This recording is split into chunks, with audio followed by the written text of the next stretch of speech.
ગુજરાતમાં કાયદો અને વ્યવસ્થા દિવસે ને દિવસે કથળી રહી છે। લોકો આવું એટલા માટે પણ કહી રહ્યા છે કારણ કે ગુજરાતમાં અનેક એવા કૌભાંડો સામે આવી રહ્યા છે, અનેક એવા ભ્રષ્ટાચારો સામે આવી રહ્યા છે। આ બધાની વચ્ચે ગુજરાતમાં વધુ એક એવો કિસ્સો સામે આવ્યો છે જેનાથી એવું લાગી રહ્યું છે કે ખરેખર ગુજરાતમાં કાયદો અને વ્યવસ્થા રહ્યા જ નથી। વડોદરાના એક નાયબ મામલતદાર છે, તે દાદાગીરી તો કરી રહ્યા છે, પરંતુ તેની સાથે ગુજરાતમાં દારૂબંધી હોવા છતાં પણ આ અધિકારી છે જે દારૂ પીને પકડાયા છે। આજે તેના વિશે જ વાત કરીશું। નમસ્કાર, હું હંસિની અને તમે જોઈ રહ્યા છો નિર્ભય ન્યૂઝ। ગુજરાતમાં ખુલ્લેઆમ દારૂ વેચાય છે તેના વિશે સૌ કોઈ જાણે છે, પરંતુ જ્યારે જે અધિકારીઓ છે જેના થકી ગુજરાત સરકાર ચાલે છે તેવા જ અધિકારીઓ પકડાય તો નવાઈ લાગે ને। અને ફરી એક વખત એવા જ અધિકારી પકડાયા છે વડોદરામાંથી। વડોદરાના પાદરાના જે નાયબ મામલતદાર છે તે દારૂ પી ગયા હતા અને દારૂ પીને તેમના અનેક એવા વિડીયો છે જે સોશિયલ મીડિયામાં ખૂબ જ વાયરલ થયા છે અને એને જ લઈને અત્યારે તેમના ઉપર અનેક લોકો ટિપ્પણી પણ કરી રહ્યા છે। જો તેમના વિશે ટ્વીટની વાત કરવામાં આવે તો અત્યારે હાલ સોશિયલ મીડિયામાં અનેક લોકો તેમના ઉપર અત્યારે અપશબ્દો બોલી રહ્યા છે। એટલું જ નહીં, જે તેમના દ્વારા કહેવામાં આવ્યું હતું, તેમના દ્વારા જે દાદાગીરી કરવામાં આવી હતી તેને લઈને પણ અત્યારે હાલ લોકો દ્વારા રોષ છે તે ફેલાયો છે। જો વાત કરવામાં આવી ટ્વીટની તો તેમના દ્વારા લખવામાં આવ્યું છે કે થોડાક સમય પહેલા પણ માપમાં રહેવાનું એવા શબ્દો સાંભળતા અધિકારીઓ આપણે જોયા હતા, પરંતુ હવે ફરી એક વખત એક વડોદરાના જે નાયબ મામલતદાર છે જે દારૂ પીને પકડાયા છે ને તેમને પણ સેમ આવા જ શબ્દોનો ઉપયોગ કર્યો છે કે માપમાં રહેવાનું, અને તેને જ લઈને અત્યારે હાલ લોકોમાં રોષ છે તે જોવા મળી રહ્યો છે। આની પહેલા પણ આવા શબ્દો છે તમે સાંભળ્યા હતા, પરંતુ હવે ફરી એક વખત બીજા એક વડોદરામાં જે એક્ઝિક્યુટિવ મેજિસ્ટ્રેટ છે તેમના નામે જેમની આગળ ગાડીમાં એમની પ્લેટ પણ હતી તેવો જ એક વ્યક્તિ દારૂ પીને પકડાયો છે। અને તેમને જ્યારે મીડિયા દ્વારા એક સવાલ પૂછવામાં આવ્યો હતો, તેમના વિશે વાત કરવામાં આવી હતી, ત્યારે તે બોલ્યા હતા કે માપમાં રહેવાનું હો। એટલે તે સમયથી જ અનેક એવા લોકોમાં રોષ જોવા મળ્યો છે। સવાલ અનેક થાય છે કે ગુજરાતની કાયદો અને વ્યવસ્થા કથળી રહી છે। આ બધાની વચ્ચે ફરી એક વખત આવા જ અધિકારીઓ દારૂ પીને પકડાય છે, તેમ છતાં પણ કોઈ જ કાર્યવાહી કરવામાં નથી આવતી। અનેક એવા આપણે અત્યાર સુધી કિસ્સા જોતા આવ્યા છીએ। અધિકારીઓનું કામ છે જનતાને વાચા આપવાના, તેમને જે સવાલો હોય છે જે અત્યારે જનતા ભોગવી રહી છે તે કામ કરવાનું હોય છે, તેમ છતાં પણ અત્યારે અધિકારીઓ આવી હાલતમાં મળી આવે છે। સૌથી પહેલાં તો એ વિડીયો જોઈ લઈએ જેમાં આ જે નાયબ અધિકારી છે તે દારૂ પીને શું બોલી રહ્યા છે અને તે કેવી હરકતો કરી રહ્યા છે। મામલતદાર પોટર પાદરા 12 નંબરનું મકાન છે તમારું। એવું ઘરમાં કોણ કોણ છે? મારી છોકરી હા, શું પીવો છો તમે? હે? દારૂ હે?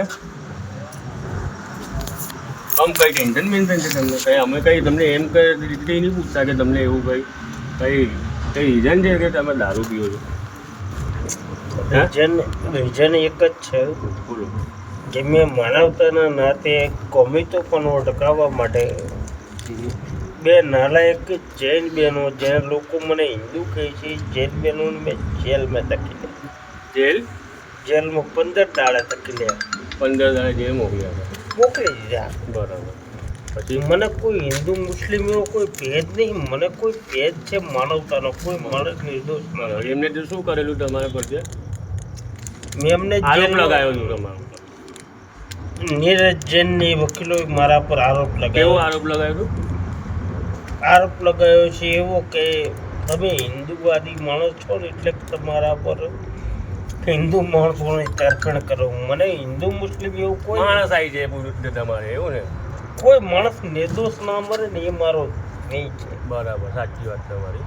કંઈ વાંધો નહીં, બધું ટેન્શન નહીં લેવાનું, પતિનું પતિ બરાબર। હવે તમારી ગાડી અહીં ફસાઈ ગઈ છે, ખાડામાં ઉતરી ગઈ છે બરાબર, તો શું કરવાનું છે બોલો? ઘરે કોઈને ઇન્ફોર્મ કરવું છે?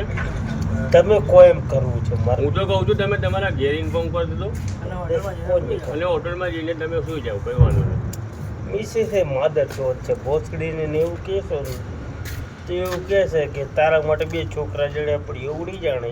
હોદ્દો કયો તમારો નોકરીનો? એક્ઝિક્યુટિવ મેજિસ્ટ્રેટ બરાબર, પાદરા।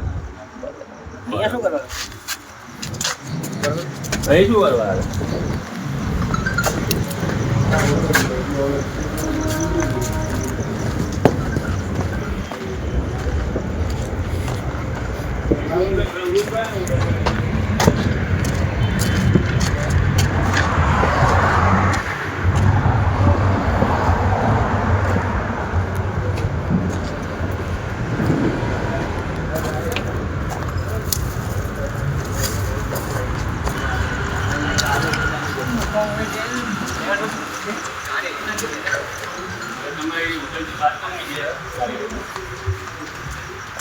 હોટલે જ જવા દીધો મારી હોટલથી નીકળું બરાબર. કઈથી આવતા હતા તમે?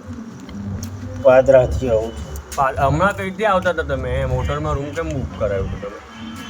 ઊંઘવા માટે જ ને પ્રભુ ઊંઘવા માટે હે ને? રાત પડે એટલે પણ બરાબર. તો તમે હવે ડ્રિંક કરી લીધું એટલે હે ને? ડ્રિંક કરી છે ચા તે આ બીજું 2 6 છે. બરાબર. મારું હેતુ એક જ છે, કોઈ હિન્દુ મુસ્લિમ કોઈ નિર્દોષ ના મરે. ના ના એવું કંઈ નહીં. કોઈ નિર્દોષ માણસ મરવો ના છે. હિન્દુ હોય મુસ્લિમ હોય બરાબર. ખ્રિસ્તી હોય ઈસાઈ હોય ઈસાઈ હોય જે હોય મારી ગયો. તમારું હોટલ કઈ હોટલ છે? હોટલનું નામ તમે જાણી લો ને પ્રભુ. મને કઈ કોન્ટેક્ટમાં છે કે મેસેજમાં છે તમને? મોબાઈલથી જ કરું છું. મને ખબર મોબાઈલથી કયા એપ્લિકેશનથી કે કયા સોફ્ટવેરથી કરો છો તમે? મારા સેમસંગના ઇન્ટરનેટ સોફ્ટવેરથી કરું છું. ઇન્ટરનેટ સોફ્ટવેર તમારે મેસેજ આવે ટેક્સ્ટ મેસેજ. જો આ કોઈની પર્સનલ ચીજ હોય એમના સામે આપણે જોઈએ છે.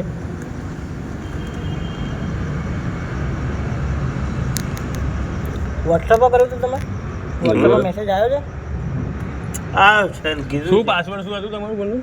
WhatsApp password 21/12/21.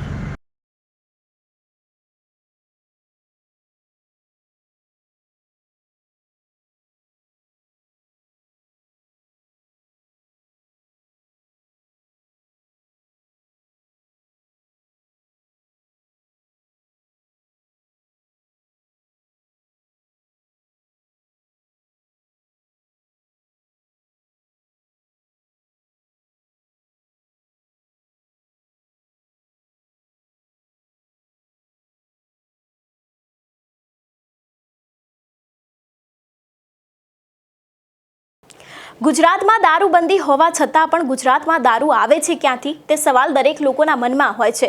અને જ્યારે આવા જ અધિકારીઓ પકડાય ત્યારે તો દરેક લોકોને એવું થાય છે કે જો અધિકારી જ કાયદાનું ભાન નહીં રાખે તો કદાચ ગુજરાતની પોલીસ કે પછી જનતા તો શું કાયદાનું ભાન રાખવાની. અત્યાર સુધી અનેક એવા કિસ્સાઓ જોતા આવ્યા છે જેમાં અધિકારી દાદાગીરી કરતા હોય, પરંતુ હવે અધિકારીઓ દારૂ પીને પણ પકડાય છે તેમ છતાં પણ તેમના વિરુદ્ધ કોઈ જ કાર્યવાહી કરવામાં નથી આવતી. આ વાત છે જ્યારે તહેવારોની સિઝન હતી તે જ સમયે અધિકારી છે તે સ્થળ ઉપર પહોંચ્યા હતા અને ત્યાં જ તેઓ દારૂ પીધેલી હાલતમાં પકડાયા હતા.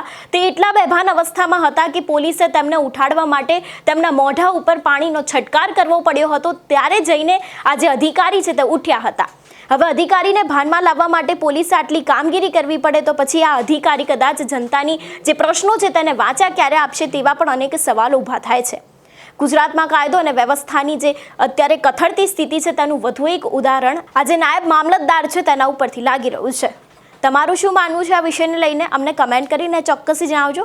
તેની સાથે જ અમારી ચેનલ નિર્ભય ન્યૂઝને લાઇક, શેર અને સબસ્ક્રાઇબ કરવાનું ભૂલશો નહીં. નમસ્કાર.